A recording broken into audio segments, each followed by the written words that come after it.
Shalom, selamat pagi semuanya. It's been great week. Ini mungkin minggu pertama setelah kita selesai berlibur dan semuanya udah mulai beraktivitas semuanya. Dan selama 1 minggu kurang lebih, saya pikir ini akan menjadi one of my busiest week. Ternyata saya harus resting karena kena sakit. Yes, even grace preacher can be sick. Jangan pikir, maksudnya cuman orang-orang, wow grace preacher, oh artinya udah dalam grace, nggak ada sakit, maksudnya tidak bisa terkena sakit penyakit sama sekali. No, bukan berarti seperti demikian saudara-saudara. It's okay to be sick and mengetahui bahwa saudara membutuhkan kesembuhan daripada Yesus sendiri, karena dialah kesembuhan itu. Dan the difference is, kalau dulu sakit itu kita panik, kita bingung, nyari sana sini, obat langsung dipikirin berapa ini, sedikit-sedikit khawatir, kemudian langsung mungkin kita solusinya pergi ke dokter, pergi kemana. Now, sekarang ini kita tahu bahwa pertama-tama we come to the word. Kita datang kepada firman. Firman itu mengatakan bahwa karena oleh bilur-bilurnya kita menjadi sembuh. We are healed, saudara-saudara. We are healed. Kita ini sudah sembuh.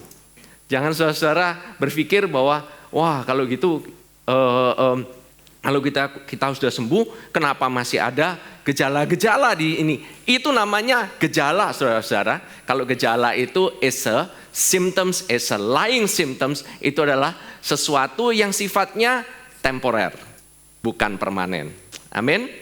Tapi hari ini saya tadi hampir saja menyerahkan waktu saya untuk istri saya untuk menggantikan saya. Tetapi saya bilang, and please, maybe this time you have a word from the Lord, maybe. Because I was at my weakest moment, karena saya kena sort of like a bacterial infection, saya nggak tahu dari mana gitu ya. Amin, but lumayan, karena satu rumah dari satu ke satu orang ke satu orang. And I thought I was gonna be very, saya bakalan kebal. Ternyata enggak juga. Bukan berarti it's a hit and miss, saudara ya. Kesehatan di dalam Kristus itu adalah kepastian. Kesembuhan di dalam Kristus itu kepastian. So that's why saya enggak pernah takut. Even though saya sakit waktu itu, saya cuma bilang, Tuhan, saya tahu bahwa dalam kesakitan saya, kasih karuniamu itu ada, dan dia mengalir bahkan dalam sakit penyakit saya. Dan pada Jumat malam ya, kalau nggak salah Jumat malam, saya udah berpikir, wah ini persiapannya ini bakalan payah banget. Tetapi ternyata Tuhan memberikan firman-Nya. Pada saat saya mempersiapkan firman, makin saya persiapkan, ternyata makin kuat. It's a proof, saudara-saudara, bahwa the word itu benar-benar alive. Firman itu adalah firman yang hidup. Amin. Amin.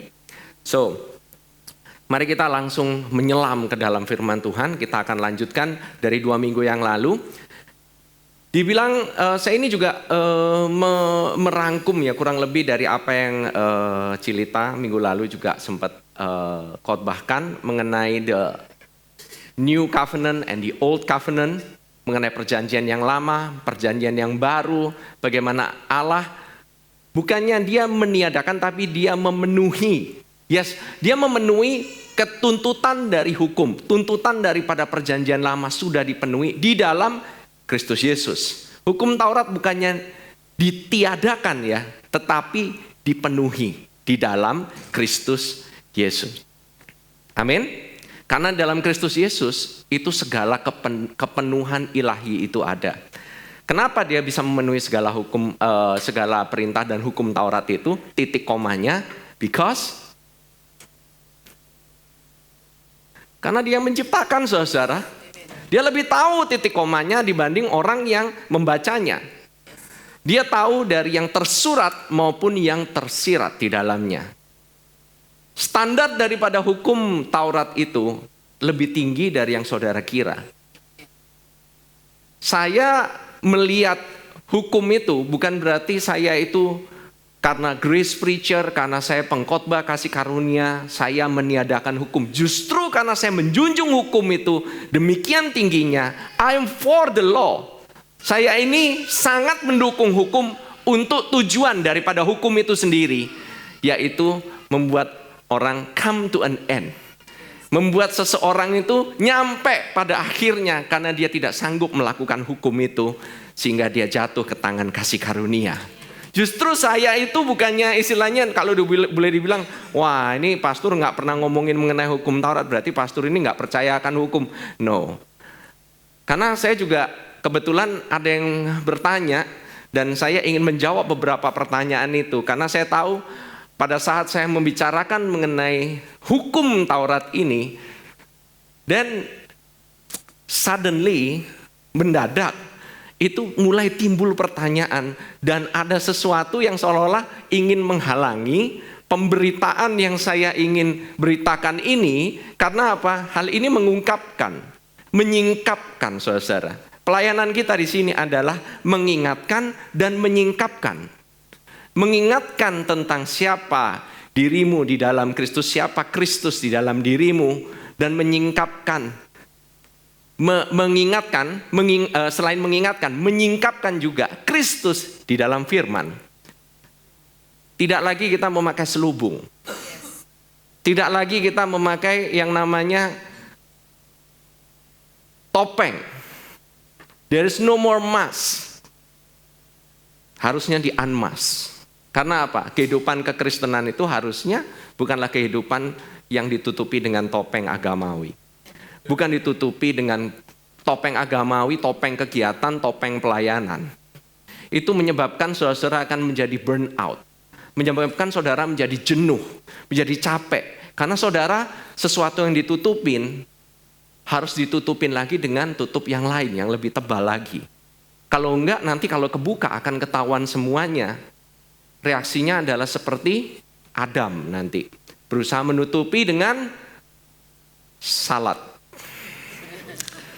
Salad ditaruh di tubuhnya, tapi Tuhan bilang tidak bisa. Yang bisa menutupi hanya darah Kristus. Tidak ada yang dapat membuat kita itu saat ini hubungannya itu menjadi terhalang. Tidak ada penghalang sama sekali. Oleh karena darah itu kita boleh jalan masuk. Amin. Kita boleh berhubungan dengan Tuhan face to face. Saudara, kadang-kadang kita ini take it for granted. Kita ini take it for granted itu kita menganggap remeh. Begitu mudahnyakah kita berhubungan dengan Tuhan? Begitu mudahnya seseorang bisa ngomong, Tuhan, Tuhan. Tahu saudara, zaman dulu orang kalau ngomong kayak begitu tuh gak sembarangan. Saudara gak bisa berhubungan langsung dengan Tuhan. Orang Israel aja butuh perantara yang namanya Musa. Tuhan gak bisa langsung ngomong dengan mereka. Tuhan ngomong langsung dengan mereka, mati langsung di tempat. Detik saudara bilang, saya bisa ngobrol langsung dengan Tuhan, dan saudara mulai menganggap remeh akan hubungan itu, seolah-olah cuman ngobrol sama Tuhan, emang apa susahnya? Semua orang juga bisa.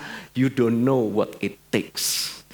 Saudara tidak tahu apa yang Tuhan telah lakukan hanya untuk saudara bisa ngomong, saya bisa ngobrol muka dengan Tuhan. He has done a lot. He has not just done a lot. He's done everything. Dia berikan segala-galanya. Dia sacrifice. Dia korbankan segala-galanya. Hanya untuk saudara supaya bisa bilang, Abah, Bapakku, I'm your child. Saya anakmu. Amin. It's really great. Bahwa kita bisa praise and worship together. Kita bisa nyembah dia apa adanya. Kita bisa ngomong, kita bisa ekspresikan apa adanya. In the church, I'm so proud with my worship team. Saya begitu luar biasa bangga dengan our worship team, dengan our worship pastor, Pastor Fedri, yang udah dari awal saudara, dari awal GBC berdiri, sudah set up the worship team to focus on just one name. Bukan worship leadernya, but Jesus. Amin. Bahkan saya udah pernah bilang ya, liriknya pun kita perhatikan saudara. Kalau liriknya tidak mengarah ke Tuhan Yesus Kristus, I say Fat, please ganti. We butcher the song. Bisa bayangkan ya, kita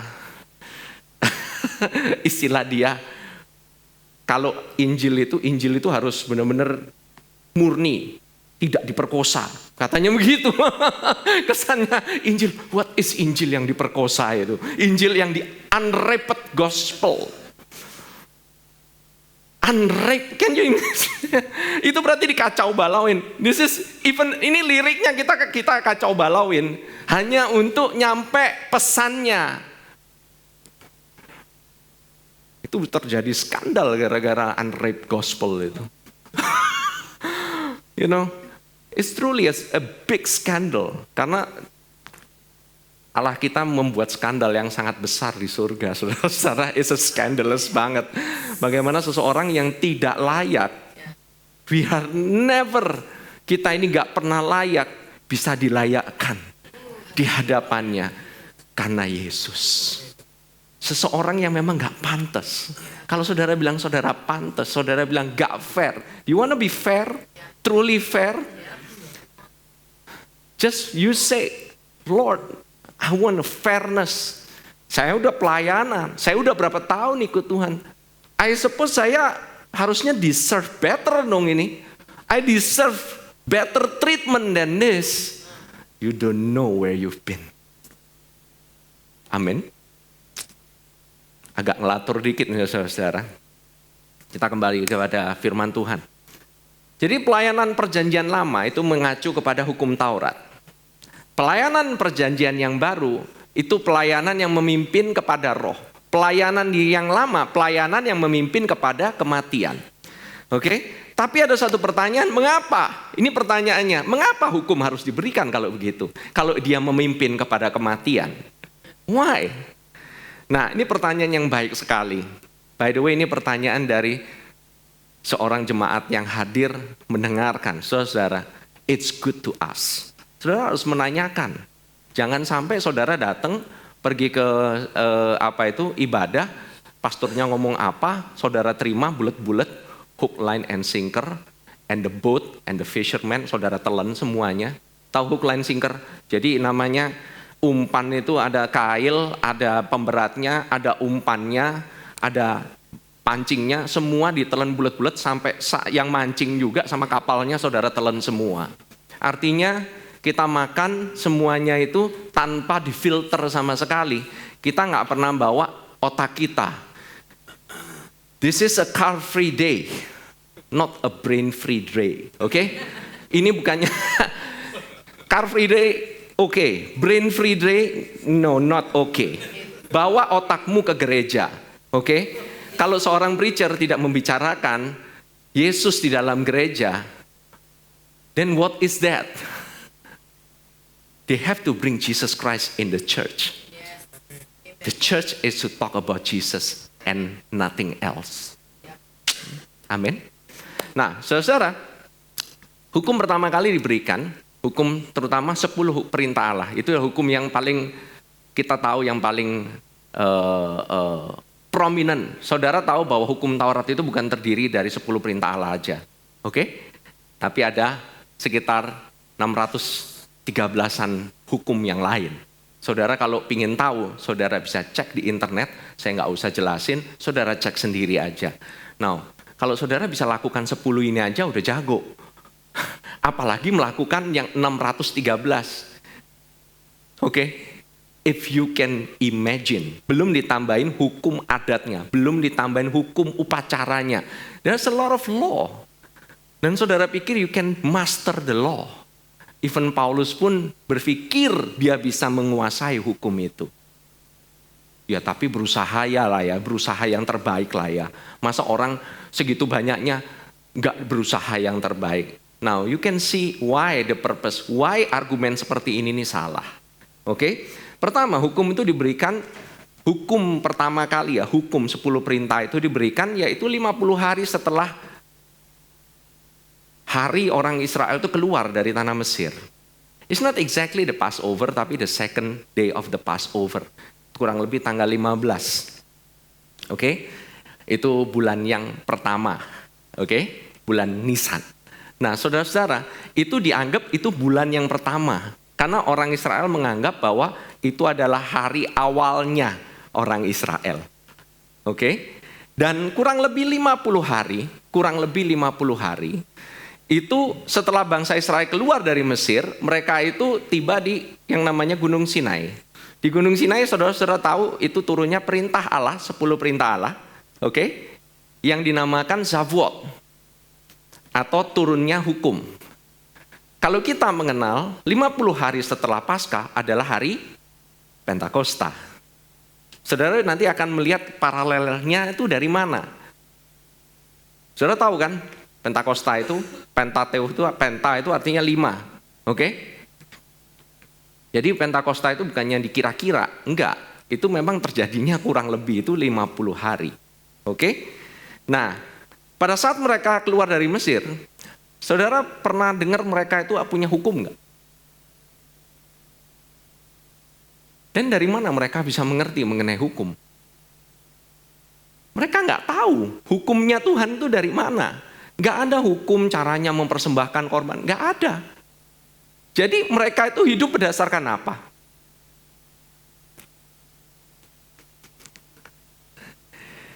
Cuman hidup berdasarkan janji. Tahu janjinya diberikan kepada siapa? Abraham. Cuman itu yang Tuhan nyatakan, dan Tuhan nyatakan kepada setiap. Jadi Abraham ngulang-ngulang janji itu aja. Dia akan menjadi bangsa yang diberkati, umatnya akan menjadi seperti pasir di tanah, dan nanti suatu saat nanti umatnya ini akan dari keturunannya akan lahir penyelamat. Itu semua yang akan menyelamatkan bangsa-bangsa. Itu semua itu karena janji. Ikatan perjanjian. Tidak ada yang namanya hukum. Jadi kalau saudara bilang, oh dari awal sudah ada hukumnya. Think again. Orang Israel dulu nggak ada hukum, berarti mereka hidupnya di bawah perjanjian apa dong? Bis cuman karena percaya aja, Abraham percaya, diberkati langsung. Jadi mereka hidup di bawah dispensasi kasih karunia, bukan? Selama itu mereka berada di bawah dispensasi kasih karunia. Sejak kapan mereka minta hukum? Ini yang jadi pertanyaan. Buktinya, saya kasih buktinya ya. Waktu mereka keluar dari tanah Mesir, ini bangsa namanya bangsa tegar tengkuk. Suka bersungut-sungut. Bukan artinya mengeluarkan sungut. Kayak keluar sungut kayak lele, bukan. Tapi artinya mereka itu suka complain. It's a complaining nations. Mengapa mereka ngomong dikasih bangsa yang modelnya kayak begini? Karena supaya bisa mewakili kita semua. Don't we all like to complain? Hai orang Jakarta yang terhormat. As a respected Jakarta, kita itu kalau nggak komplain mengenai traffic, satu hari rasanya bukan seperti orang Jakarta. Kalau nggak komplain lewat omongan, paling nggak di tweet, atau di FB, atau di Path. Betul? Saudara kan mengungkapkan perasaan sekarang udah secara elektronik, media sosial kan, supaya semuanya tahu kan, gitu loh. Ada juga yang postingnya memang bagus banget. Dimulai dengan posting JP, dimulai dengan posting ayat-ayatnya, firman Tuhan, segala macam. But nonetheless nggak ada yang tahu kan kejadian di belakangnya apa. It's good diposting something yang positif at least. Tapi postinganmu tidak menjamin keadaanmu. Mungkin mengekspresikan, oh kamu sedang struggling in a certain area, kamu sedang bergumul di satu area, kemudian kamu posting hal yang positif. It's better. Kalau kamu just dumping on the internet, buang sampah di internet sudah banyak sampah. Jadi Kerjaannya orang yang baca internet itu cuma ngeliatin sampah. Mungutin sampah. Apa bedanya sama pemulung? Milihin gitu ya, mana yang bisa di salvage gitu ya, mana gitu. It's all garbage saya lihat. I've been watching di internet tuh, saya nggak bisa escape dari itu. Tapi kehidupan saya tidak tergantung dari apa yang ada di media sosial. Kalau saya kepancing, saya akan involve di dalam satu diskusi, kemudian saya ikutin thread-nya. Saya ikutin aja, terus gitu ya. Lama-lama bisa gila sendiri saya. Udah mulai terlibat dalam satu pembicaraan, berarti udah terlibat pembicaraan, perdebatan, kemudian mulai mikirin hal yang kecil-kecil, hanya semantik, hanya karena kata-kata, seseorang langsung unfriend, putus. What a way of the world. Internet bukannya mempersatukan, dia mempertemukan, tapi cuman Kristus yang bisa mempersatukan. Amin. More than anything, only Christ bisa mempersatukan, bahkan musuh yang jauh pun didekatkan. Betul? Nah, saya kembali lagi. Orang Israel suka bersungut-sungut, tapi nggak ada satupun yang mati. Mereka waktu sampai di pinggir Laut Teberau, di Laut Merah. Saudara kalau mau lihat gampang, lihat aja film banyak, Prince of Egypt, Exodus. Saudara nonton aja, oke? Ten Commandment itu Charlton Heston udah ngeliat di depannya langsung gitu. Nonton aja saudara-saudara. Mereka ngomong, gak ada yang mati itu. Tapi detik waktu hukum turun, 10 perintah Allah turun. Semenjak itu mereka komplain, lapar mereka komplain kan. Begitu makan, mati. Pada mati semua, banyak yang mati. Why? Saya harus submit bahwa mereka hidup di bawah kasih karunia. Mereka itu nggak layak sebenarnya untuk dapat berkat. Cuman kerjaannya bersungut-sungut. Emangnya salah Musa? Enggak juga kan? Kalau mau ngomong berani ngomong sama Tuhan dong. Ngomongnya beraninya sama satu orang tuh. Si Musa, kasihan banget. Moshe. Ya itu kan bahasa Hebrew-nya kan Moshe. Di sana nggak manggilnya Musa. Kasihan si Moshe. Mungkin kalau yang gambarin dia tambah lama rambutnya tambah rontok, mungkin betul itu. Dia udah mikirin terus tiap hari disuruh mikirin. Ada yang selingkuh, ada yang nyolong tempenya tetangga, ada yang nyolong ayamnya tetangga, gitu ya. Ada yang nyolong HP-nya, ada yang masalah sama saudaranya, ada yang berantem di dalam rumah. Itu dia yang mikirin semua, saudara-saudara. Every day. 2 juta orang. 2 million people. 1/5 penduduk Jakarta datang ke dia tiap hari. Bisa bayangin? Bapak Ahok mempunyai hotline. Dulu nggak ada hotline, semua datang ke dia. Hotline-nya ya di dia. Bisa nggak mikirin? Can you imagine the treasure? Kalau Musa sampai nggak gila, itu cuman by grace. Dia nggak gila itu. Musa lembut hatinya, itu bukan sebagai pelajaran kita. Itu karena dia memang dikasih karunia untuk Tuhan untuk bisa lembut hatinya. Nggak semua orang bisa kayak begitu. Amin. Bukan berarti kita semua, ayo marilah kita contoh seperti Musa. That's not the way you do it. Bukan caranya gitu untuk membaca firman-Nya. Nanti saya akan ajarin gimana. Oke? Nah, saudara nanti bisa baca. Kenapa kok saya bilang detik mereka itu menerima 10 perintah? Saudara baca Keluaran 20, Keluaran 21. Untuk PR saudara di rumah, coba aja lihat sendiri, cek sendiri. Jangan percaya omongan saya. Cek di Alkitab. Detik kapan mereka mulai banyak yang mati. Nah, ini bukan suatu hal yang baru.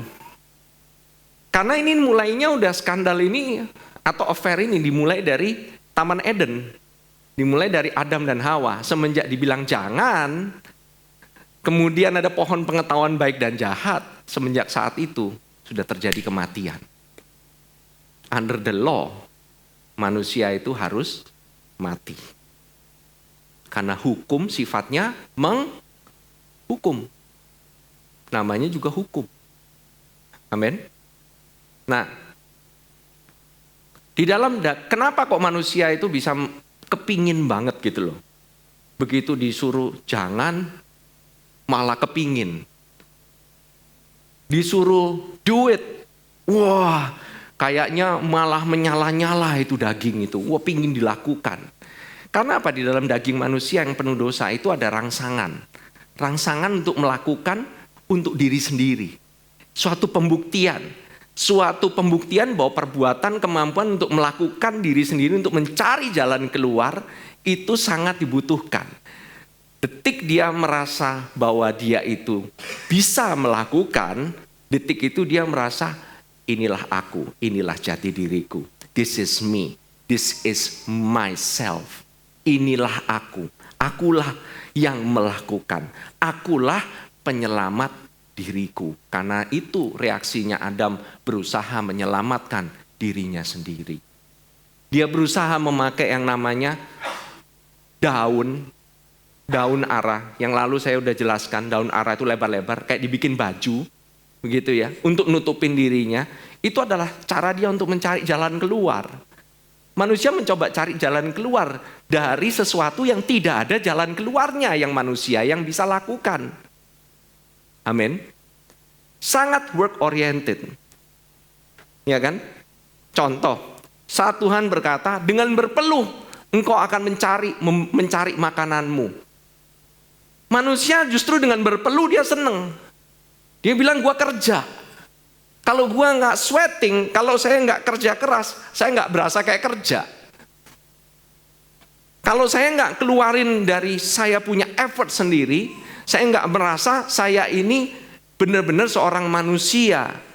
Padahal you are a human being, not a human doing. Why? Kita ini di-call human being, bukan human doing. Karena harusnya manusia itu jati dirinya itu di dalam Tuhan, bukan di dalam pekerjaannya. Tapi manusia selalu menghubungkan dengan pekerjaannya. Inilah pekerjaan, inilah statusku, inilah jati diriku. Sebab itu pada saat pekerjaannya gagal, dia merasa bahwa dia gagal. Pada saat dia tidak bisa menyelamatkan dirinya, dia bilang, aku tidak bisa menyelamatkan diriku. Bukan bilang, tolong selamatkan diriku. Bukan kayak begitu. Karena orang dianggap menyerah itu. Wah, itu tuh terlalu menyerah kepada takdir. Saudara, kita bukan, we are in grace. Kita ini bukannya kita ini menyerah kepada keadaan. We give in. But we give up our control to God. Yang punya kontrol terhadap situasi itu. Amin. Ya kan? Dibilang berpeluh, dengan berpeluh engkau. Itu bukannya janji ya. Bukannya janji yang harus ditepati. Oh, karena berpeluh, makanya kita harus berpeluh. Bukan. Itu tuh kutuk, saudara-saudara. That's a curse. Dan kita mengamini curse itu. Kita mengaminkan yang namanya kutuk itu sendiri. Saudara tahu berpeluh itu bukan artinya itu kamu kecapean. Karena orang yang nanti pikirnya, oh iya kalau gitu setiap orang berpeluh, wah ini nggak bener nih, ini pasti di bawah kutuk. Nah kalau tukang batu di luar lagi ngetok-ngetok itu gimana nggak berpeluh? Ya kan, saya banyak kerja dengan tukang juga. Apalagi di Indonesia panas bener gitu ya. Saya berdiri sendiri aja ngeliatin tukang kerja aja udah keringetan sendiri. Tapi bukan berarti saya stres. Peluh artinya stres. Artinya kekhawatiran. Artinya ketakutan. Ketakutan bahwa dia gak bisa selamat. Ketakutan bahwa dia tidak bisa mencukupi kebutuhan keluarga. Ketakutan bahwa dia nanti akan kekurangan dan jatuh miskin. Ketakutan nanti uangnya habis. Ketakutan nanti saya nggak ada bisa menghidupi suami istri. Ketakutan ujung-ujungnya karena dia takut mati. Tapi saudara-saudara, justru ketakutan ini sudah dibayar oleh Tuhan Yesus. Di Taman Getsemani, dia mengucurkan peluh. Dan peluhnya bercampur dengan darah. Darah itu jatuh ke tanah dan membayar kutuk kerja keras manusia. It's end. Semuanya udah end.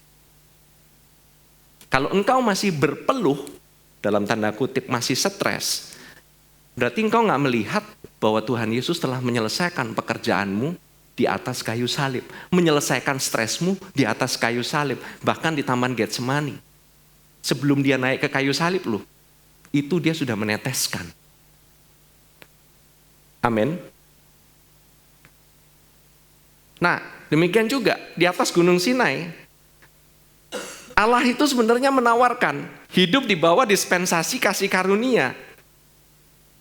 Pada saat ditawarkan, waktu Tuhan bilang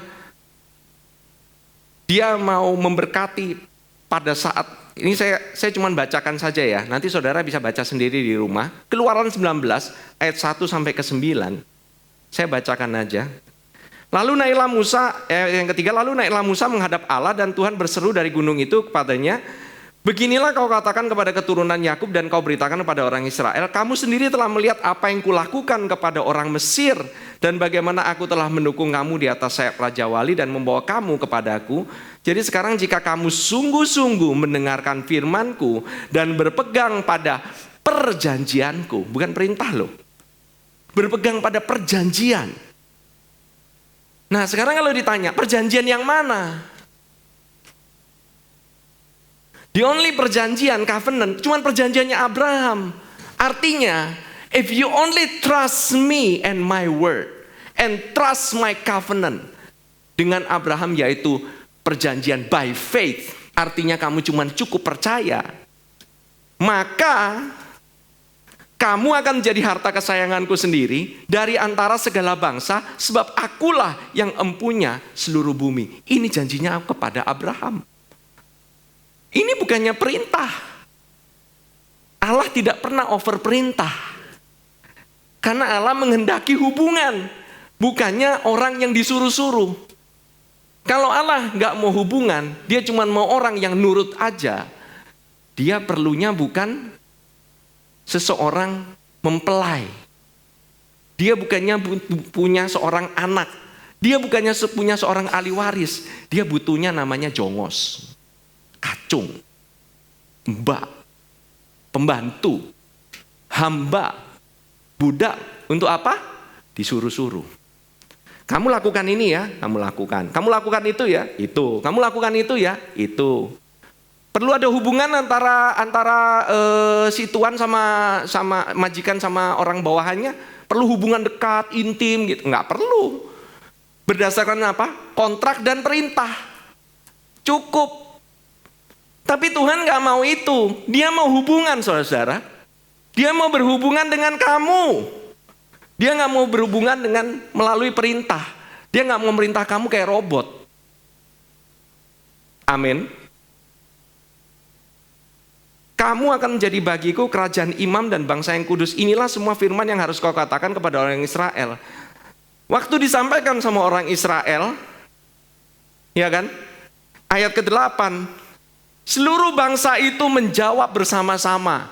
Bayangin, ini namanya konspirasi berjamaah. Rame-rame bisa jawabnya sama. Karena pikirannya sama. Segala yang difirmankan Tuhan akan kami lakukan. Ini satu bentuk kesombongan. Tuhan gak pernah ngomong mengenai perintah. Tapi orang mereka yang minta sendiri untuk hidup di bawah hukum Taurat. That's why the law must be added. Supaya mereka nyampe kepada endingnya. Kalau enggak, mereka akan tetap semua yang Tuhan perintahkan, kami bisa lakukan. Lihat nggak tonnya? Saudara kalau baca firman, jangan cuma baca baca hatinya. Rasakan itu emosinya gimana di dalamnya. Di dalam itu ada cerita. Ceritanya epic banget. Epic in the historical proportion. Ini ceritanya ini cerita Mahabharata. Cerita yang besar banget. Cerita yang epic lah pokoknya. Ini cerita ini benar-benar menceritakan emosi.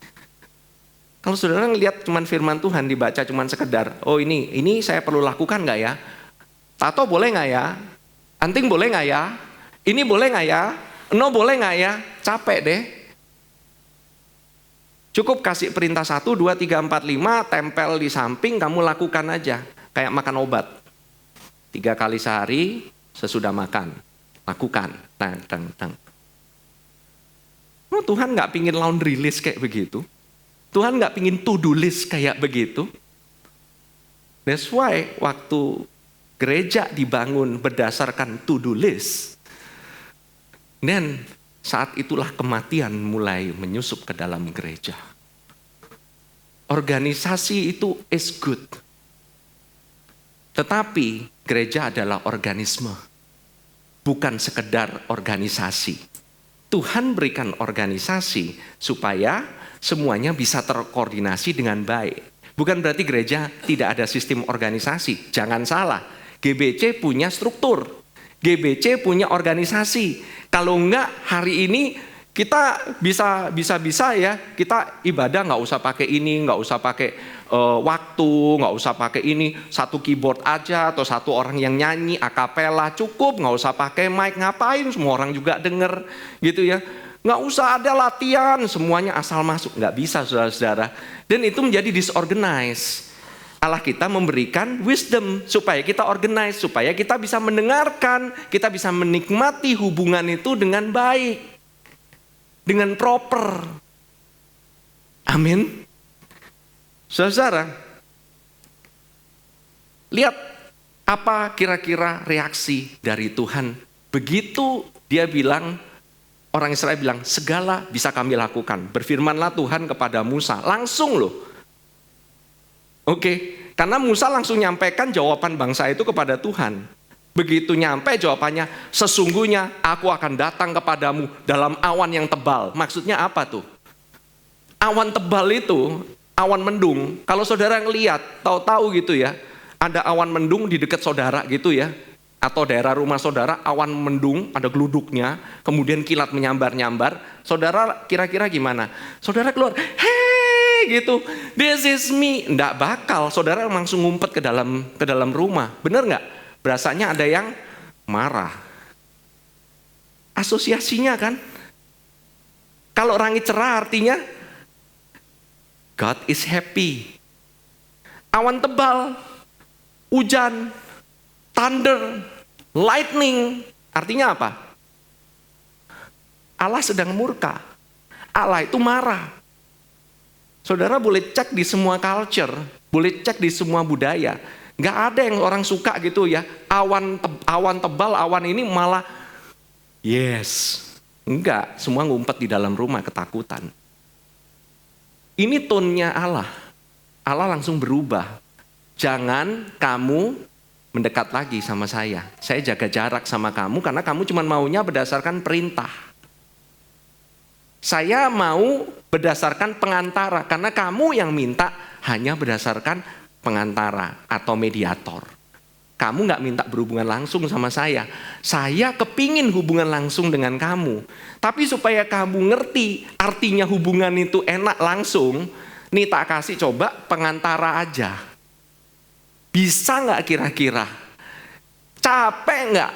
Cuman melalui pengantara. Saudara pernah ngurus dokumen? Entah di imigrasi lah, entah di kelurahan lah, entah di kecamatan lah, di mana gitu ya.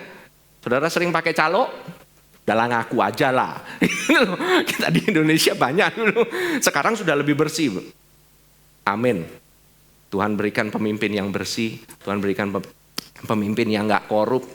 Puji Tuhan. Tapi zaman dulu semuanya bisa dibayar. Pokoknya ngurus ini, ngurus IMB, ngurus ini. Bayar semuanya. Namanya pakai calo. Hubungannya lewat calo. Pertama, dia itu saudara tidak bisa mengurus secara langsung, saudara nggak tahu prosedurnya seperti apa. Saudara nggak pernah ngerti siapa yang ada di balik mana, siapa sih yang memerintah, siapa sih pemimpinnya, nggak tahu. Karena saudara lewat calo, nggak bakalan kenal. Kedua, saudara cuma ngikutin aja instruksi. Kan calo kan begitu, nyampe disuruh ini, ya pergi sini, disuruh itu, jangan ngomong ya, kalau ini ya, jangan ngomong ya itu, ikut aja. Ya kan, disuruh ikut instruksi. Bisa saudara macam-macam, ya bisa, tapi nggak nyampe-nyampe. Kemudian ketiga, saudara udah tahu, ongkosnya lebih mahal. You pay dearly. Saudara pikir under the law, saudara nggak akan bayar. You pay very dearly. Karena saudara lewat si calo yang namanya Musa. Hukum Taurat harus lewat calo. You pay very very expensive with your own life. Nah, saudara, Tuhan pingin mereka di dalam perjanjian kasih karunia, yet mereka mau di bawah perjanjian hukum Taurat. Pokoknya saya bisa melakukan perintah tanpa harus hubungan. Saudara tahu itu agama? Agama itu suatu bentuk bagaimana manusia mencoba berhubungan dengan Tuhan dengan cara melakukan sesuatu dengan harapan kayak vending machine, tahu vending machine? Mesin Coca-Cola, mesin apa ya gitu ya. Pokoknya masukin koin, celing keluar. Saudara lakukan perintah, celing berkat turun. Saudara lakukan perintah ini, celing berkat turun, kayak gitu. Ya kan? Saya bahkan sering lihat ini, ada plakatnya. Prayer goes up, blessing comes down. Nggak apa-apa, kalau yang punya itu di rumah, tolong jangan dibacok-bacok, dibuang, dibakar, please. Tenang aja. Tapi it's not exactly true. The truth is, Jesus goes up, blessing comes down. And all the time comes down. Gak pernah goes up lagi blessingnya. Gak menguap saudara. Blessingnya itu tidak pernah pudar. Blessingnya permanen. Enak gak punya blessing permanen? Saudara pikir gak perlu blessing. Gak perlu, yang penting pelayanan, yang penting kerja keras, gak penting blessing. Ngapain blessing? Saudara, sebelum saudara bisa pelayanan, saudara gak bless. Saudara mau pelayanan pakai apa? Saudara mau pergi ke tempat yang jauh, mau pergi melayani di sini, mau pergi melayani di situ. Emang gak pakai duit? Saudara gak diberkati, saudara gak bisa pergi. Saudara gak sehat. Saudara gak bakalan bisa pergi pelayanan. Oh, I can use internet. Emang internet gak bayar? Think saudara-saudara, coba berpikir. Oke? The second blessing setelah keselamatan, itu kesehatan. Saudara punya kesehatan, itu melebihi daripada segala-galanya. Third one, saudara prosper. Saudara lebih prosper, saudara pasti bisa memberikan kepada orang. Saudara bisa bergerak untuk melayani. Saudara bisa financially lebih free. Saudara punya waktu lebih free. Saudara bisa punya freedom untuk lebih melayani. Atau bahkan pada saat saudara melayani, bahkan di tempat kerjaan, saudara nggak sadar, saudara sudah melayani. Dan nggak ada pelayanan yang lebih mulia, satu lebih mulia dari yang lain. Nggak ada, saudara, nggak dikategorikan. Siapa yang bilang pelayanan ada kategorinya, yang satu lebih rendah, ada nilainya A, B, C, ada grup A, grup B, ada KW1, KW2. Itu adalah things yang di-conjure up by preachers of words. Itu adalah suatu terminologi yang dibuat-buat oleh si pendeta atau pengkhotbah yang suka bekerja. Supaya apa? Supaya jemaatnya lebih bekerja. Oke nggak bekerja? Oke, tapi harus diberkati dulu. Karena Allah memberkati pekerjaannya. Dan dia bilang, it is good. Allah memulai harinya dengan blessing. Allah memulai harinya bukan dengan pekerjaan, setelah itu di reward. Enggak. Dia memulai dengan reward dulu. Dia memberikan anaknya the best reward. Supaya kita bisa bekerja lebih efektif. Remember, ingat motivasimu, kenapa kamu melayani, kenapa kamu harus bekerja. Amin.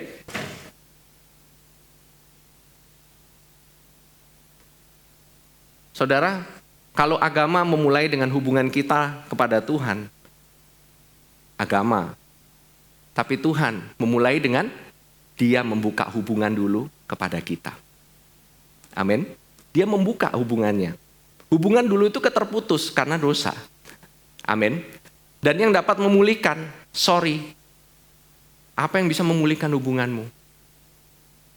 Bukan your prayer, bukan your fasting. Bukan pelayananmu, bukan pengorbananmu. Tapi hanya yang menyebabkan pendamaian itu hanyalah darah Kristus. Yang bisa mendamaikan antara kamu dan Tuhanmu. Murni hanya karena Tuhan Yesus. Saudara, kalau perhatikan ya, pada saat Pentakosta, ini kejadian di Keluaran 19-20. Shavuot atau pemberian daripada hukum Taurat itu, saudara bedakan ya. Waktu hukum Taurat diberikan, turun, dan pada saat Pentakosta itu ada.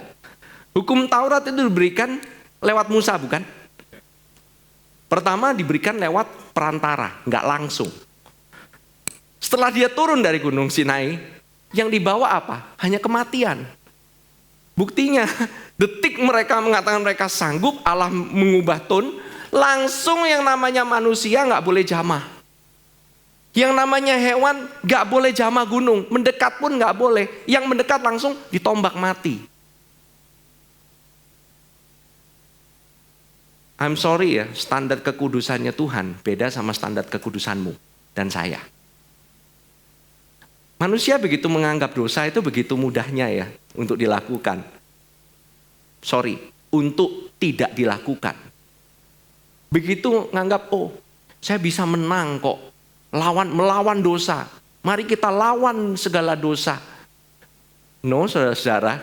Justru karena kita tahu dosa itu begitu besar kuasanya. Sampai kita bilang, Tuhan saya gak sanggup, cuman kamu yang sanggup. Kita ini punya highly respected fear terhadap dosa. Jangan berkata bahwa, ini gereja kasih karunia, yang namanya dosa dikesampingkan. Enggak, saudara-saudara. Tenang. Kenapa kita gak bahas banyak-banyak tentang dosa? Bukan berarti kita ini meremehkan tentang dosa. Tetapi kita ini tahu efeknya dosa itu begitu besarnya. Sehingga dengan membicarakannya tidak membuat efeknya jadi kecil. Enggak.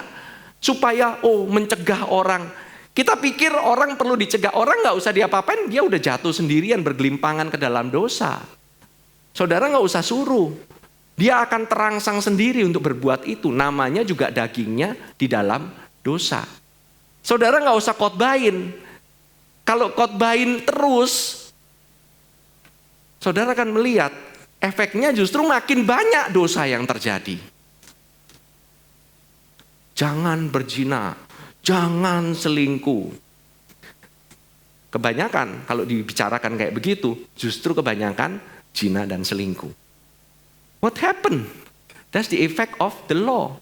Mengalir dari mimbar. Justru efeknya kebalikan, saudara. Justru kita tidak bicarakan mengenai dosa. Kita bicarakan mengenai how to get out.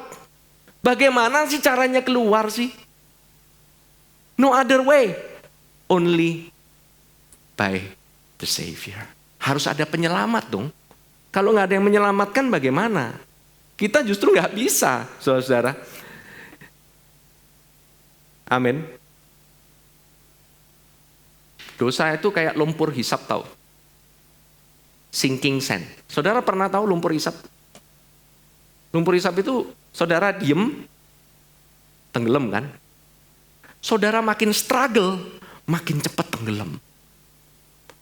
Kan kita kalau di dalam hukum kuat kan, ya saya bisa kok, bisa saya ngelawan dosa, bisa kok gini. Udah ada programnya bagaimana cara melawan ini. Bisa ada stepnya ini. Pertama dia diam aja.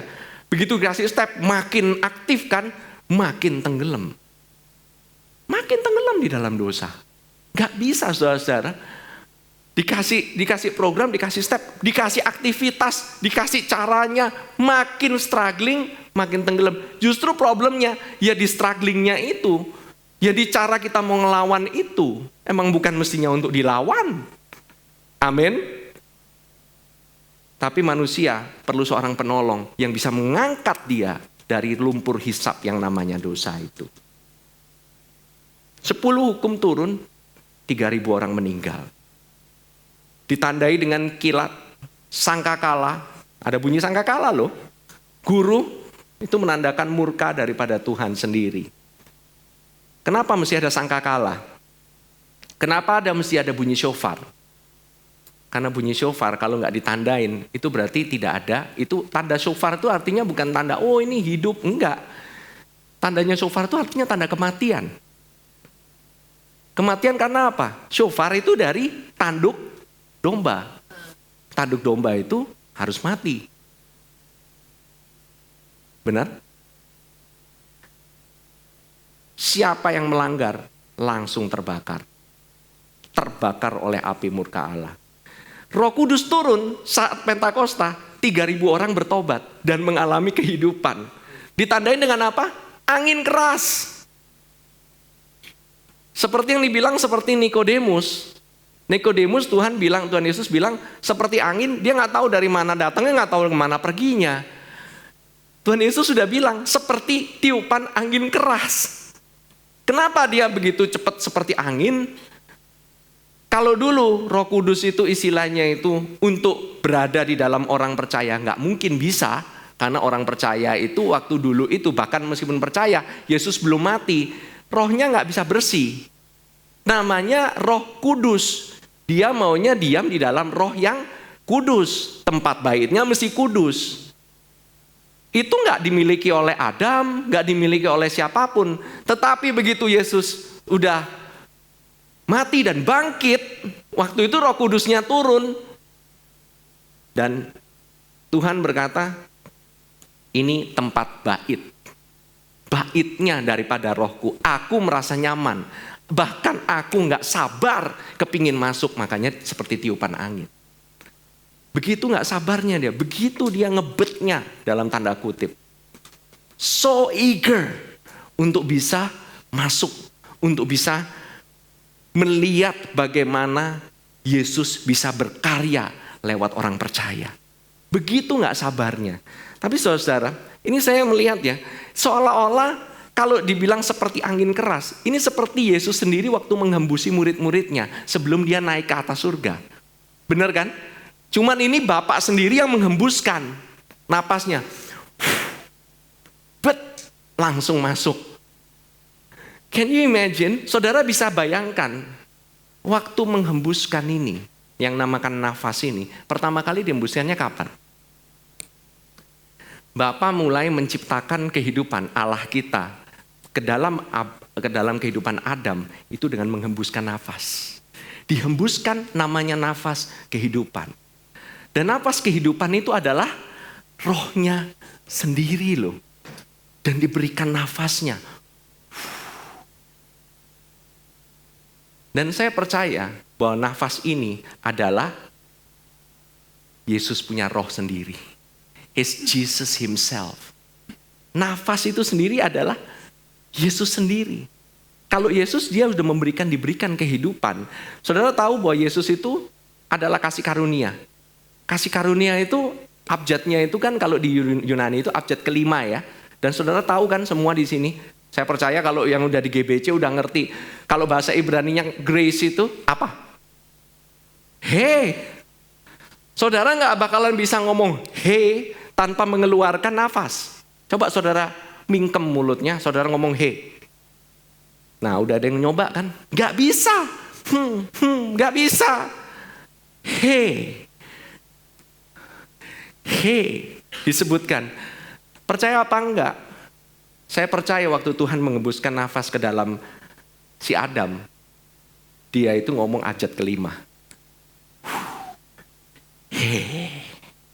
Diberikan kasih karunia. Adam hidup di dalam kasih karunia-Nya. Amin. Dan saya juga baru melihat ya, kalau kita ngomong hey ke orang itu, tahu nggak asal katanya hey? Bingung kan? Orang bilang hi, hello, segala macam. Seluruh dunia hampir semuanya ngomong hey, hi, hello. Orang mulai dari Suku mana sampai suku mana ngomongnya hi, hey. Do you know why? Saya percaya ini ada DNA-nya daripada Allah sendiri. Allah pada saat dia memberikan rohnya, dia bilang kepada manusia, hi, I want to make a relationship with you. Hi, it's life. Now it's living. No more death. Tidak ada lagi kematian. Tidak ada lagi yang namanya perintah. Aku mau buat hubungan sama kamu. That's why I say hi. Somehow ini kayaknya Tuhan kasih waktu kemarin lagi persiapan. Wow. Tuhan sebenarnya cuma pingin say hi to you. Kenapa kamu mesti lari-lari? God just wanna say hi. Why? He wants to give you life. Dia mau kasih kamu kehidupan. Bukannya mau bikin kamu tuh begitu ngeliat kamu, pingin dipukulin, pingin diapain karena kamu berbuat yang buruk. Enggak. No, saudara. 1000 times no. Amin. Every time, bahkan ketika kamu melanggar, justru pada saat kamu melanggar perintah itu, kamu justru come to Lord and the Lord say, hi, you are still welcome. Amin. Amin. Jadi apa maksudnya hukum Taurat? Galatia 3 ayat 19-26. Yuk kita lihat sama-sama. Saya nggak tahu saya bisa finish it in 15 minutes atau enggak ini. But we'll see ya. Kalau demikian, apakah maksudnya hukum Taurat? Nah, ia ditambahkan oleh karena pelanggaran. Justru hukum Taurat diberikan memang karena supaya manusia itu melihat bahwa dia itu akan melanggar. Sampai datang keturunan yang dimaksud oleh janji itu. Dan ia disampaikan dengan perantaraan. Ia di sini bukannya Yesus. Tetapi ia di sini itu adalah hukum Taurat. Hukum Taurat itu disampaikan dengan perantaraan malaikat-malaikat ke dalam tangan seorang pengantara. Siapa pengantara? Musa. Seorang pengantara bukan hanya mewakili satu orang saja. Sedangkan Allah adalah satu. Pengantara, seorang mediator, seorang penghubung, dia itu menghubungkan kepada banyak orang. Orang Israel kan banyak. Tetapi janjinya Allah itu kepada berapa orang? Satu. Bagaimana caranya? Allahnya cuma satu. Itu maksudnya. Ya kan? Kalau demikian, bertentangkankah hukum Taurat dengan janji-janji Allah? Nah, ini kita lihat kan satu yang membingungkan. Yang satu berdasarkan janji. Yang satu ada hukum juga. Nah, terus yang mana yang harus dipilih? Hukum atau janji? Dua-duanya. Nggak bisa, harus salah satu. Mau hidup berdasarkan janji atau hidup berdasarkan hukum? Nggak bisa dua-duanya. Karena apa? Sekali-kali tidak, sebab andai kata hukum Taurat diberikan kepada sebagai sesuatu yang dapat menghidupkan, maka memang kebenaran berasal dari hukum Taurat. Harusnya dia memang membawa kehidupan kan? Harusnya. Kalau memang hukum itu bisa bawa kepada kehidupan. Tapi ini ternyata enggak. Tetapi kitab suci ini di sini bukan Alkitab, saudara-saudara. Baca yang benar. The scripture di sini adalah hukum itu sendiri. Hukum itu sendiri telah mengurung segala sesuatu di bawah kekuasaan dosa. Bukan artinya kamu dikurung supaya tidak bisa berbuat dosa. Tetapi hukum Taurat membuat kamu terkurung di dalam dosa. Gak bisa bebas. Justru kamu yang merasa bahwa kamu kuat berada di bawah hukum Taurat, kamu sedang mengurung dirimu di bawah dosa. Wow. Terus supaya oleh karena iman dalam Yesus Kristus, janji itu diberikan kepada mereka yang percaya, bukan yang melakukan hukum Taurat. Sebelum iman itu datang, kita berada di bawah pengawalan hukum Taurat. Sebelum iman artinya, kenapa kok dibilang iman itu datang? Karena Yesus adalah the author and the finisher of our faith. Jadi yang memulai iman siapa? Yesus. Artinya sang iman itu sendiri adalah Yesus. sebelum iman itu datang. Kamu bisa percaya sama Yesus, itu juga karena Yesus. Jangan pikir kamu bisa percaya Yesus karena dirimu. Nggak bisa, saudara-saudara. Kamu bisa percaya the gospel of grace. Jangan pikir kamu bisa karena kamu yang dapat, karena kamu yang belajar. Oh, saya karena pergi ke Singapura, karena saya yang ini, saya dapat nih. Saya udah dapat banget gitu. Saya bahkan bisa khotbah sendiri sekarang. Pakai kayak begini. Ada yang bilang gitu, wah pastor nih kebanyakan ngambil nih dari Joseph Prince, dari ini, dari itu. So what, saudara-saudara? Karena apa? Yang penting saudara mengalami kehidupan kan? Bukannya dari mana saya harus ini, dari mana saya di itu, harus original lah. Gitu. Gak ada satupun yang original. Percaya sama saya, gak ada satupun di dunia ini preacher yang namanya original. Tidak ada. Kalau kamu Paulus mungkin original. Gak ada yang punya origin. Siapa yang punya origin grace message? Gak ada. Joseph Prince saja gak pernah ngaku dia yang origin. Saya juga gak bilang khotbah saya original banget. Enggak. And I don't really care. Saya nggak gitu peduli, saudara-saudara. Yang saya pedulikan adalah apakah hidupmu mengalami transformasi, perubahan atau enggak. Mengalami kehidupan enggak. Setelah ini kamu makin hidup enggak. Kalau kamu masih belum hidup juga, mungkin kamu mengalami beberapa hal di bawah ini. Pertama, sebelum iman itu datang, atau Yesus datang, kita berada di bawah pengawalan hukum Taurat. Kalau kamu nggak percaya sama pekerjaan daripada Yesus, artinya kamu lebih percaya di bawah kawalan hukum Taurat.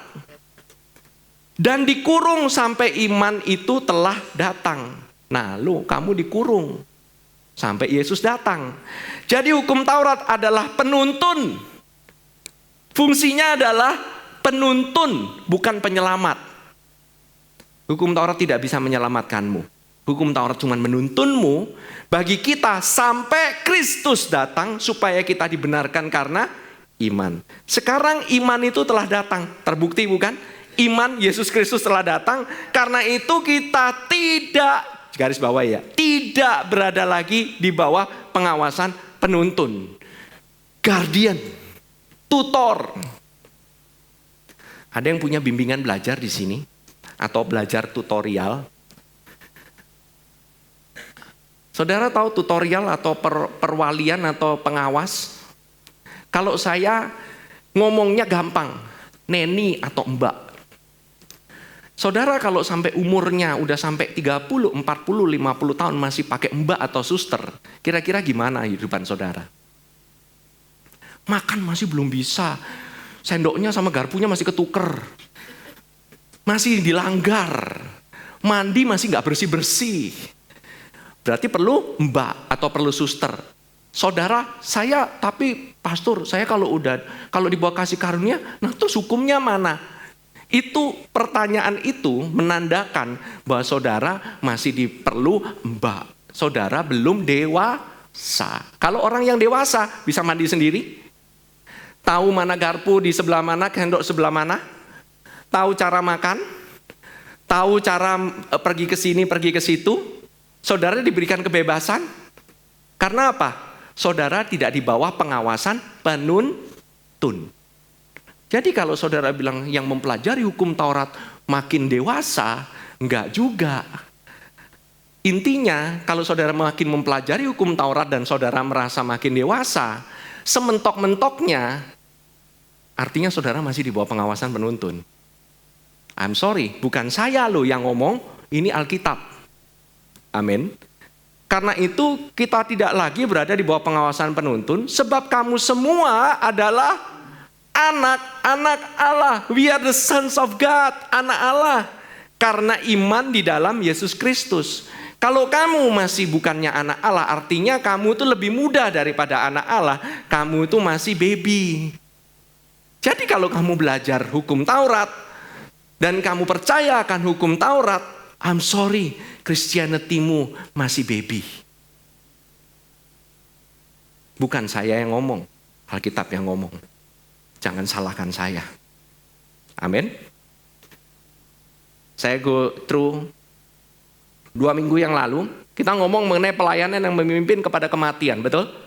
Yang terukir pada huruf dan pada loh-loh batu. Kita mulai dari konteksnya aja sedikit ya. 2 Korintus 3 ayat 1 sampai 18. Dikatakan demikian, adakah kami mulai lagi memujikan diri kami, atau perlukah kami seperti orang-orang lain menunjukkan surat pujian kepada kamu atau dari kamu? Ini Rasul Paulus ngomong sama jemaatnya di Korintus. Karena dia tidak, orang Korintus dikasih tahu yang namanya Paulus itu belum tentu diakui sama konsili Yerusalem. Dia nggak diakui sebagai rasul. Karena apa? Semua rasul harus dapat pengakuan dari konsul yang ada di Yerusalem. Beberapa orang nggak ngakuin Paulus sebagai rasul. Karena sebagai rasul kriterianya haruslah melihat Tuhan Yesus Kristus secara langsung.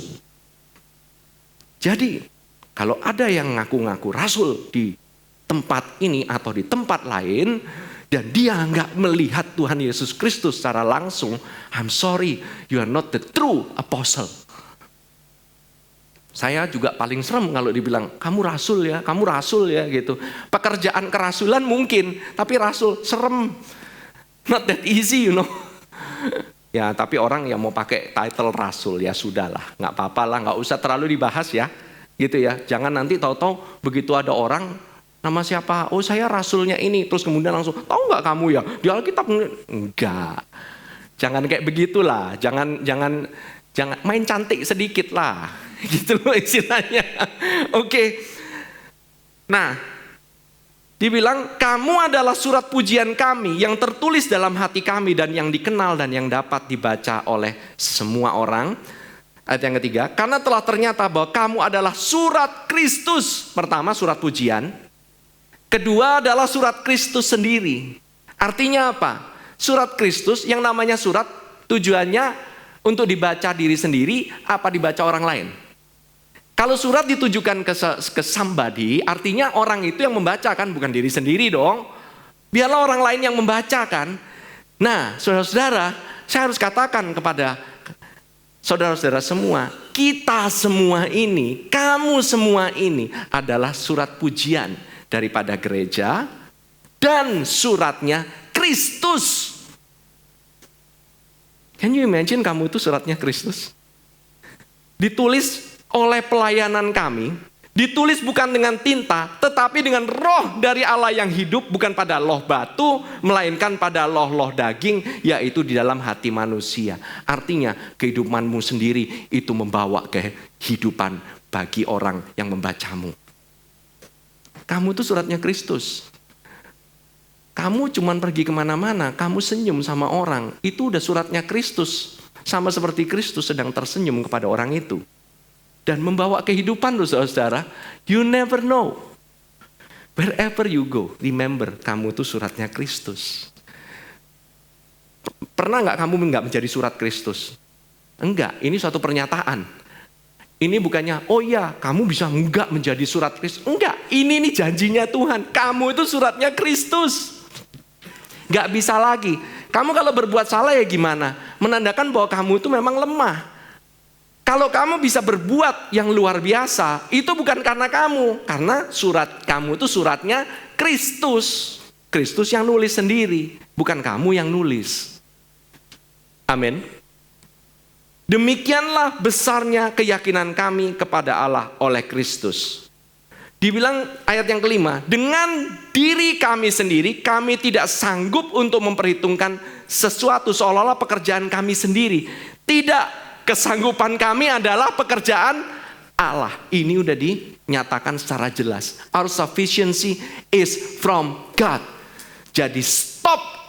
Minta maaf, minta maaf. Saudara cukup bilang bahwa saya nggak sanggup. Saya memang nggak sanggup. Kesanggupan saya cuma dari Tuhan. Dan saudara just acknowledge. Stop apologizing. Jangan bilang, oh bukanlah, enggak lah, janganlah, sungkanlah, begini. Enggak. Saudara bilang, kalau memang ini bukan saya. It's true. Jadi saudara hidupnya enak gitu loh. Transparan sama orang. Kalau memang nggak bisa, ya nggak bisa. Mau gimana? Kalau bisa, ini bukan kesanggupan saya juga. Ini cuma Allah yang sanggup. Enak kan? Hidup apa adanya. Daripada, oh iya kok. emang bener ini. Saya memang udah punya pemikiran, wah memang jago banget, memang kayak begini. Ujung-ujungnya pas dites, toto fail. Saudara mempertanggungjawabkannya gimana? Sulit bukan? Seakan-akan kita sanggup, padahal enggak. Kalau saudara bisa mempunyai pelayanan yang mungkin berbuah atau berjiwa banyak, itu kesanggupan semua dari Allah, bukan dari saudara. Tidak ada sama sekali dari saudara. Oh iya, karena saya bisa planning. Planningmu dari mana? Kalau Tuhan gak ngasih idenya? Amin. Nah, sama juga Ialah membuat kami juga sanggup menjadi pelayan-pelayan dari suatu perjanjian baru yang tidak terdiri dari hukum yang tertulis, tetapi dari roh, sebab hukum yang tertulis mematikan, tetapi roh menghidupkan. Sekali lagi, kita tidak dimampukan untuk menjadi pelayan perjanjian lama, tapi perjanjian baru.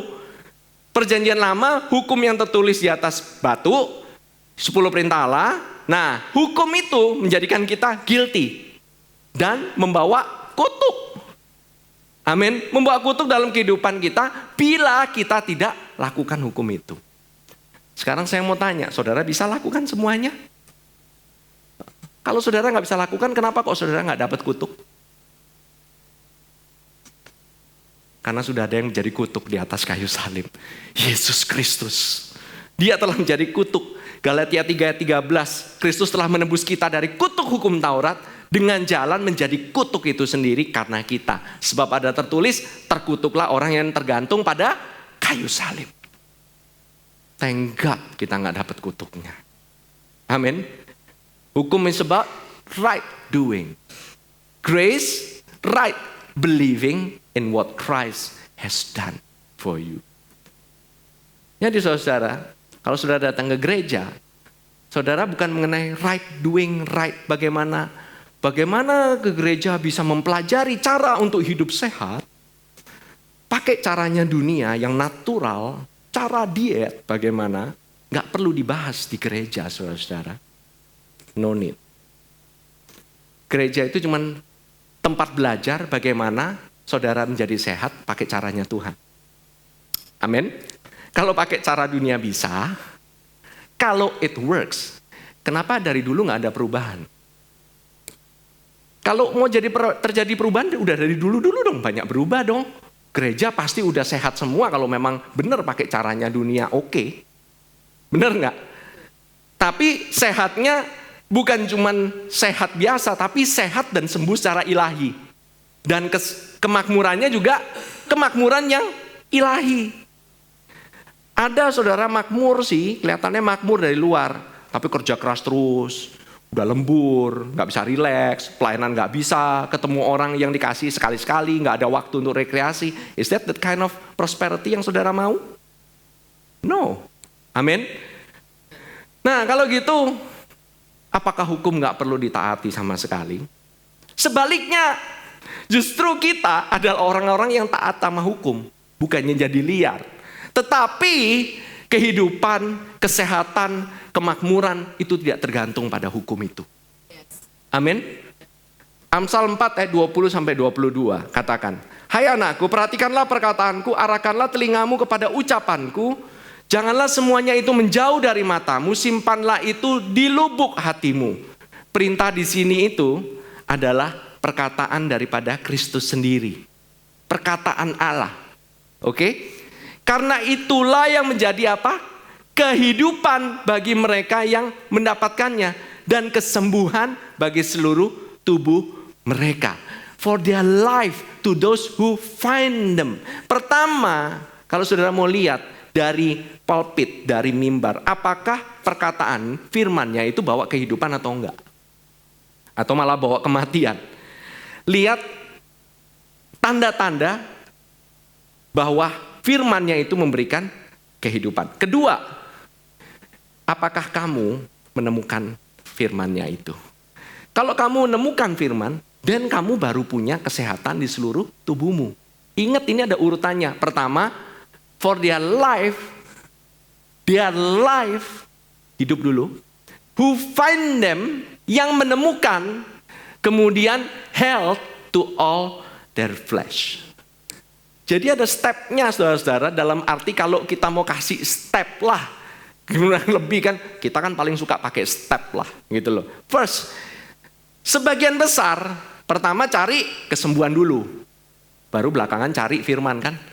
Orang mau datang, KKR cari kesembuhan, bukan cari firman. Kalau pada cari firman, begitu cari firman, kabur.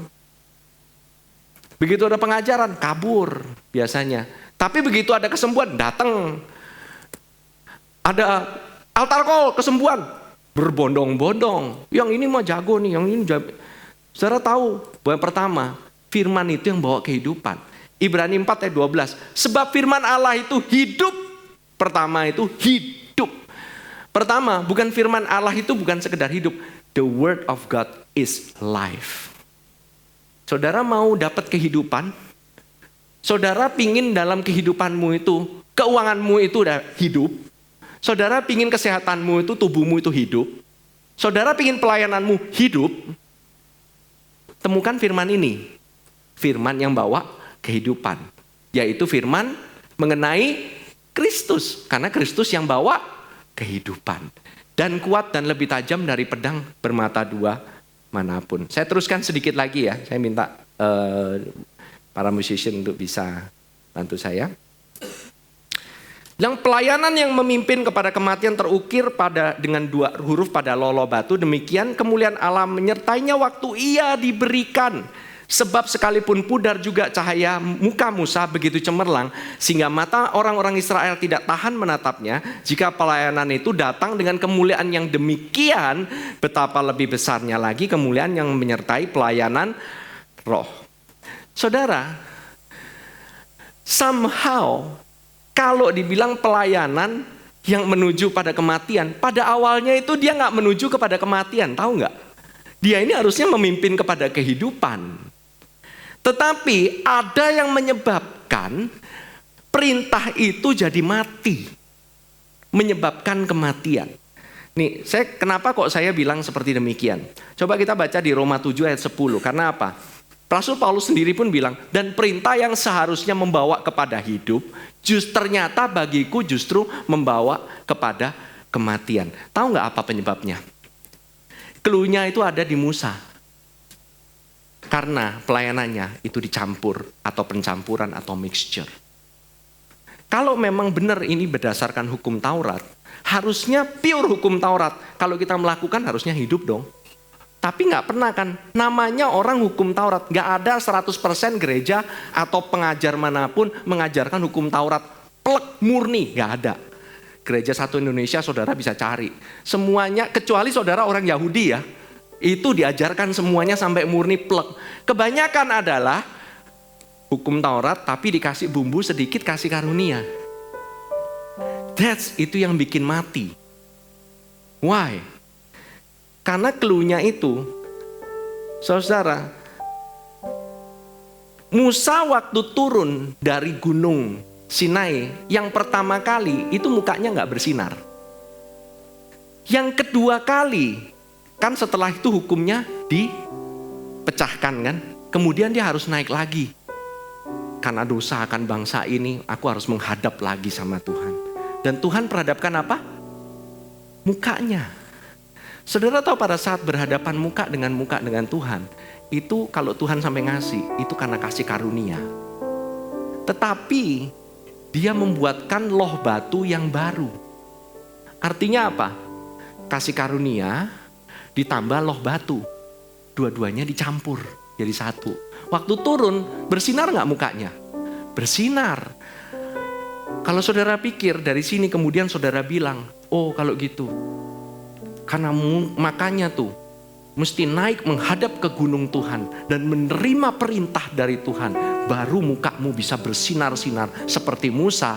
I'm sorry bro, I'm sorry sis, tetapi Musa dia pinter. Kenapa tahu nggak? Itu namanya muka ditutupin, sengaja ditutupin. Karena apa tahu nggak? Oh supaya orang Israel nggak kesilauan, bukan. Tetapi supaya nggak ketahuan kalau sinarnya itu tambah lama tambah redup. Kalau ketahuan sampai redup, Musa pasti jatuh dosa. Dia habis nonton apa semalam? Dia buka-buka nih di internet nih. Ketahuan. Kamu ketahuan. Ini loh. Ini adalah pelayanan yang membawa kepada kematian. Pekerjaan daripada Kristus dicampur dengan hukum Taurat, itulah kematian. Jangan dicampur-campur saudara. Saudara melayani, saudara memberikan bukan karena hukum, bukan karena perintah, tapi murni karena kasih karunia daripada Tuhan sendiri. 2 Korintus 3 ayat 9 sampai 14. Sebab jika pelayanan memimpin kepada penghukuman itu mulia, betapa lebih mulianya lagi pelayanan yang memimpin kepada pembenaran. Ingat, kalau ini berarti hukum itu demand, dia itu meminta kebenaran dari manusia dan mengutuk manusia begitu dia tidak bisa memberikan kebenaran itu. Kalau kita berpikir Tuhan minta ini, Tuhan minta itu, Tuhan pasti minta ini, Tuhan minta itu, kamu sudah di bawah hukum Taurat. Amin. Kenapa banyak orang Kristen udah diberkati tapi berkatnya nggak tetap? Mereka berpikir, oh ini dapat berkat tapi berkatnya nggak tetap gitu. I believe, karena dibilang ini. Nih, ayat 10 ayat 11 ya. Sebenarnya apa yang dahulu dianggap mulia, jika dibandingkan dengan kemuliaan yang mengatasi segala sesuatu ini sama sekali tidak punya arti. Sebab jika yang pudar itu disertai dengan kemuliaan, betapa lebih laginya yang tidak pudar itu disertai kemuliaan. Tahu gak pudar atau passing away? Saudara pingin blessing yang passing away atau blessing yang tambah lama tambah bersinar? Tambah lama tambah bersinar kan? Kalau saudara campur-campur, ada nggak kemuliaannya? Ada. Pelayanan KKR yang kelihatannya besar, kelihatannya banyak sekali. Begitu dia mengkhotbahkan. Saudara tahu healing itu by grace? Saudara tahu kesembuhan itu dengan kasih karunia-Nya? Tahu kenapa banyak yang begitu selesai dari KKR, tahu-tahu mendadak, tahu-tahu balik lagi sakit. Dari KKR, tahu-tahu wah kesannya makmur, tahu-tahu mendadak jadi bangkrut, jadi jatuh miskin. Padahal pelayanan loh. Padahal dia kan datang ke KKR demi KKR loh. Padahal dia dapat kesembuhan demi kesembuhan dong. Wah ini kenapa ini? What happened? Why? Pelayanannya pudar. Pudar kemuliaannya. Karena apa? Dicampur-campur. Nah saya percaya kelihatannya mungkin kayaknya orang kok by grace kok kayaknya biasa-biasa aja. Saudara tahu bahwa saudara sudah kaya? Saudara tahu bahwa kehidupanmu nanti akan meningkat dan blessingmu itu tidak bisa menjadi pudar. Justru akan semakin lama semakin shine. Saya sendiri merasakan karena apa? Detik saya mendapatkan firman kehidupan itu, blessing itu saya nggak usah kejar-kejar lagi. Blessing itu yang mengikuti saya. Saya bukannya ngelihat blessing di depan, blessing di belakang saya. Saya jalan kemana, blessing itu shadow-nya saya. Not saya ngikutin blessing. Remember? Why? Yang ada di depan saya siapa dong? Only Jesus. Karena yang dibawa sama Yesus, pasti dia bawa semuanya. Konco-konconya dibawa semua. Konco-konconya Tuhan Yesus itu semua blessing dan segala all the spiritual blessing itu ada di belakangnya Tuhan Yesus. Begitu gampangnya dia memberikan blessing. Begitu gampangnya dia memberikan favor. Kan di dalam Yesus itu di dalam favor. Jangan dicampur-campur saudara. Kalau dicampur setengah-setengah, saudara jadi suam-suam. Setengah-setengah. Saya nggak punya waktu untuk menjelaskan mengenai suam-suam lagi. Tetapi what happen adalah karena kami mempunyai pengharapan yang demikian, pasal yang ke-12, ayat yang 12, maka kami bertindak dengan penuh keberanian, tidak seperti Musa yang menyelubungi mukanya, supaya mata orang-orang Israel jangan melihat hilangnya cahaya yang sementara itu. Saudara punya cahaya nggak sementara. Saudara punya cahaya itu permanen, karena cahayanya cahaya Kristus. Cahaya Musa bikin orang takut. Cahayanya preacher yang under mixture begitu lewat, dia itu bikin orang takut karena apa? Ke-expose dosanya semua. Tetapi Yesus datang setelah Yesus dimuliakan dari atas gunung Transfiguration, the Mount of Transfiguration. Detik dia masuk turun, orang melari menyambut dia. Dia bersinar, sinarnya gak pudar. Di hadapan Tuhan, engkau gak usah takut. Bahkan engkau datang kepada Kristus dengan apa adanya, dan engkau lihatkan engkau itu bersinar. Di hadapan Allah, Tuhan lihat engkau bersinar bukan karena kamu, karena Yesus. Makanya kan orang kalau saya perhatikan gitu ya, orang begitu ada preacher gitu ya, doa, udah lewat-lewat udah takut gitu, udah pingin takutan aja gitu. Udah pingin takut, kamu yang berbaju hitam, apa yang kamu lakukan? Udah takut kan? Mending mau dikasih blessing tapi dikata-katain inilah, jangan kamu lakukan ini. Dibukain semuanya. Oh, saya seneng pastor kalau dibukain. My Lord. Some of you, beberapa di antara saudara gak mengerti apa yang saya maksudkan, karena saudara tidak pernah hadir dalam KKR yang demikian. Puji Tuhan. Tapi bagi yang pernah mengalami hal demikian, jangan engkau minder, jangan engkau malu. Karena saya pun pernah mengalami hal demikian. Saya paling ketakutan kalau udah ada preacher, udah duduk di sini 2-3 row gitu ya, apalagi dia katanya anointed gitu ya, bisa ngerti semuanya, bisa bacain lo katanya. 2-3 row itu langsung kosong, gak ada yang berani deket. Kemuliaan Musa, kemuliaan perjanjian lama. Saudara, saya bisa ambil waktu sedikit lagi gak? Do you want to? Just sedikit lagi ya, this quite long saya tahu ya, just a little bit. Saudara gak akan kehilangan waktu makan siang saudara, I guarantee you. Just another 5 minutes, okay? Let me explain. Bagaimana sih caranya kita itu, okay? Nah ini saya cuma mau ngomong sedikit aja mengenai bahwa tetapi ayat 14, tetapi pikiran mereka telah menjadi tumpul sebab pada hari ini selubung itu. Tahu gak selubung itu apa? Hukum Taurat masih tetap menyelubungi mereka. Jika mereka membaca perjanjian lama itu tanpa disingkapkan. Saudara, kalau baca perjanjian lama tanpa disingkapkan, sama dengan saudara melihat selubung.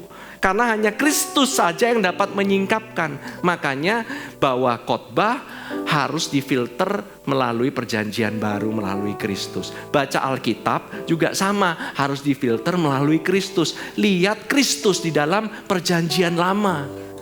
Dalam perjanjian baru itu Kristus dinyatakan. Dalam perjanjian lama Kristus itu diumpetin. Semuanya mengenai Kristus, bukan pelajaran moral, saudara-saudara. Kalau pelajaran moral, saudara cukup belajar di PPKN. Saudara gak usah belajar mengenai kepahlawanan Daud, kepahlawanan Saul, kepahlawanan Elia. Saudara bicara aja pahlawan Imam Bonjol di Ponorogo, itu sama. Not the heroism yang saudara ambil. Contoh saudara-saudara ya, ini ya. Saya langsung skip aja ya, ke 2 Raja-Raja. Saya kasih ini, 2 Raja-Raja 6 ayat 1-7. Ini adalah contoh bagaimana saudara membaca dari perjanjian lama.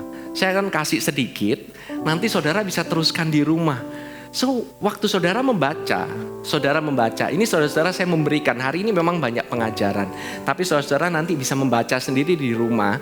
Saudara mulai belajar bagaimana sih sebenarnya melihat firman itu di dalam kacamata Kristus atau disingkapkan melalui Kristus. Yaitu gini, ini saya ambil dari sharingnya dari Pastor Paul sendiri, Pastor Paul Loh, our mentor. 2 Raja-Raja 6 ayat 1-7. Saudara ingat gak kisahnya? Kisah mengenai kapak yang mengambang. Pada suatu hari berkatalah rombongan Nabi kepada Elisa, cobalah lihat tempat tinggal kami di dekatmu ini adalah terlalu sesak bagi kami. Ini ada Nabi ingin bangun rumah. Oke? Baiklah kami pergi ke sungai Yordan dan masing-masing mengambil 1 balok dari sana supaya kami membuat tempat tinggal untuk kami. Jawab Elisa, pergilah. Ini Nabi Elisa ya. Lalu berkatalah seorang, silakan ikutlah dengan hamba-hambamu ini. Jawabnya, baiklah aku akan ikut. Maka ikutlah ia dengan mereka. Setelah mereka sampai di sungai Yordan, mereka pun menebang pohon-pohon. Dan terjadilah ketika seorang sedang menumbangkan sebatang pohon, jatuhlah mata kapaknya ke dalam air. Bayangin, mau nebang pohon mesti pakai mata kapak. Mata kapaknya kelempar ke air. Kemudian lalu berteriak-teriaklah ia, wahai tuanku, itu barang pinjaman. Tetapi berkatalah abdi Allah, kemana jatuhnya? Lalu orang itu menunjuk kepada tempatnya itu kepadanya. Kemudian Elisa memotong sepotong kayu, lalu dilemparkannya ke sana. Maka timbullah mata kapak itu dibuatnya. Saudara tahu mata kapak terbuat dari apa? Besi. Besi dari kapan bisa mengapung? Gak bisa. Besi tenggelam, ini kecemplung. Gimana nyarinya? Zaman dulu tidak ada yang namanya diving team. Gak bisa diving blub gitu nyari. Susah. Udah kecemplung ya hilang. Gak bisa motong lagi. Lihat, dibilang begitu dikasih kayu timbul. Lalu katanya ambillah, orang itu mengulurkan tangannya dan mengambilnya. Bagi dari kacamata perjanjian lama, ini hanyalah mengenai ikutilah perintah nabi. Kamu harus taat pada nabinya. Kalau nabinya berkata demikian, percayalah kepada perkataan nabi. Jangan kamu menseleweng sedikit sama sekali, maka kamu akan celaka. Kehidupanmu tidak akan diberkati. Tidak akan mengalami mujizat. Tidak ada yang namanya kapak mengambang, karena kamu tidak percaya kepada nabinya. Itu adalah perkataan the preacher of Old Covenant. In the New Covenant, saudara bisa lihat, nabi membangun bangunan dengan kapak. Kapak itu selalu adalah gambaran kerja keras. Oke? Sungai adalah gambaran daripada firman. Firman daripada Tuhan sendiri. Bangunan adalah gambaran daripada gereja. Dan nabi adalah pengajar yang ada di dalamnya. Tidak ada yang namanya gereja yang harusnya dibangun dengan kerja keras manusia. Kapak harusnya nggak dibangun untuk membangun gereja. Kerja keras bukan untuk bangun gereja. Nah, dan juga harusnya doktrin pengajaran tidak membuat orang itu jadi malah tenggelam sehingga kebingungan. Harusnya doktrin dalam gereja membuat orang itu tidak hard labor, bekerja keras dengan stres, dengan kekuatan sendiri. Enggak. Nah,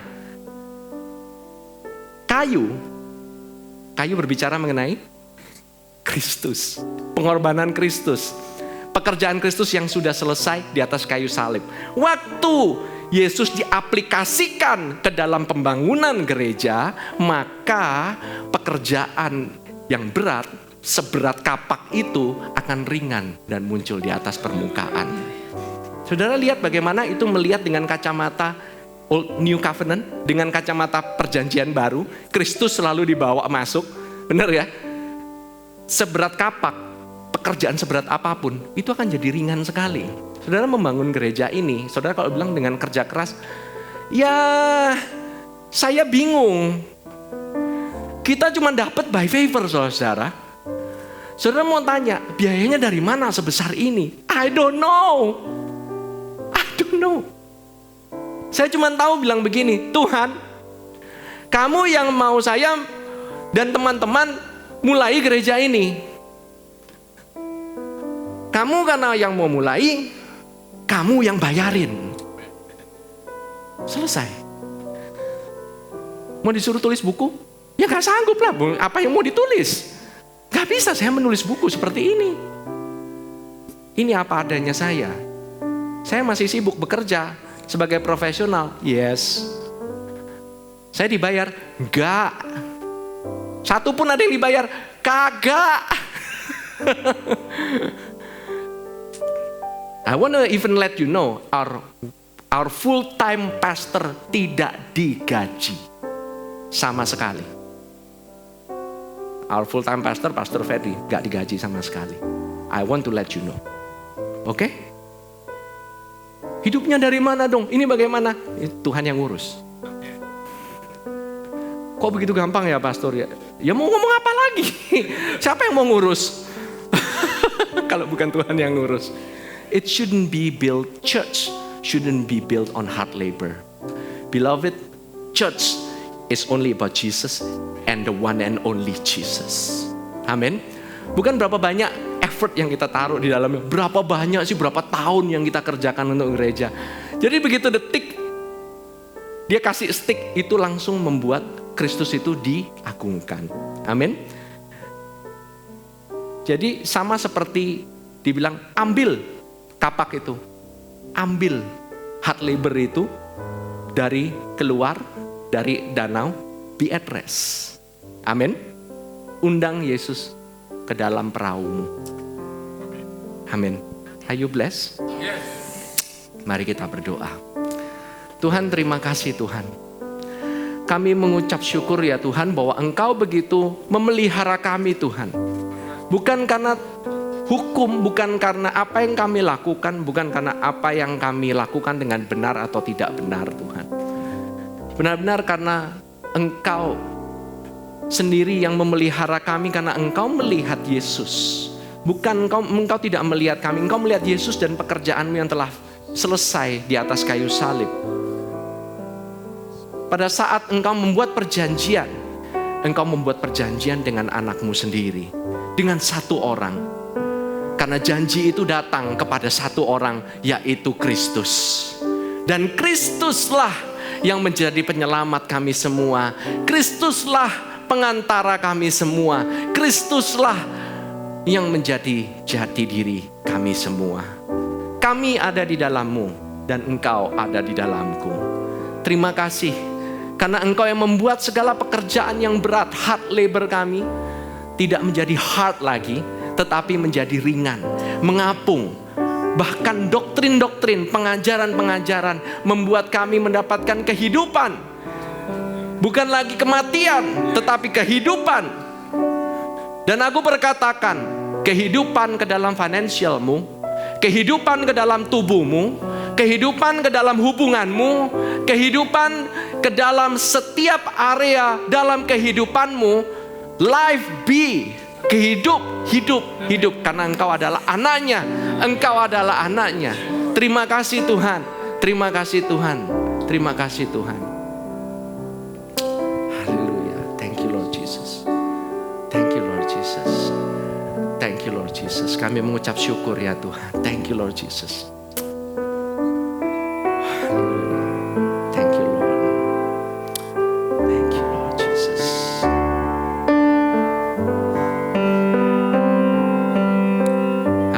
Sing praises to your name, oh Lord, praises to your name, oh Lord, for your name is great and greatly to be praised. I sing praises to your name, oh Lord, praises to your name, oh Lord, for your name is great and greatly to be praised. Mari saudara, saya ajak saudara untuk bangkit berdiri. I sing praises to your name, oh Lord, praises to your name, oh Lord, for your name is great and greatly to be praised. I sing praises to your name, oh Lord, praises to your name, oh Lord, for your name is great and greatly to be praised. Thank you Lord Jesus. Terima kasih Tuhan Yesus. Pada hari ini saya juga ingin bertanya, apabila saudara-saudara, kalau mungkin ada dari antara saudara yang ingin menerima kehidupan ini, dan saudara mungkin baru pertama kali mendengarkan Tuhan Yesus sebagai Tuhan dan Juru Selamat, dan kau ingin mengundang Dia sebagai Juru Selamat pribadimu, saudara cukup ikuti doa saya. Tuhan Yesus, aku mengucap syukur pada hari ini firman-Mu telah menjelaskan bagaimana aku tidak dapat menyelamatkan diriku sendiri, bahwa aku harus diselamatkan oleh Yesus Kristus. Dan Yesus Kristus, aku mengundang Engkau untuk menyelamatkanku, untuk Engkau tinggal di dalam diriku selama-lamanya. Terima kasih Tuhan Yesus. Aku percaya kepadamu dan aku menerimamu sebagai Tuhan dan Juru Selamatku. Terima kasih Tuhan, Engkau menjadi penyelamatku setiap hari dalam kehidupanku, tidak terkecuali dalam setiap area kehidupanku. Aku memberikan tempat seluruhnya bagi Engkau untuk berkarya.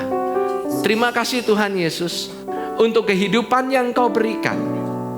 Aku menerimamu di dalam nama Tuhan Yesus Kristus. Amin. Apabila itu saudara-saudara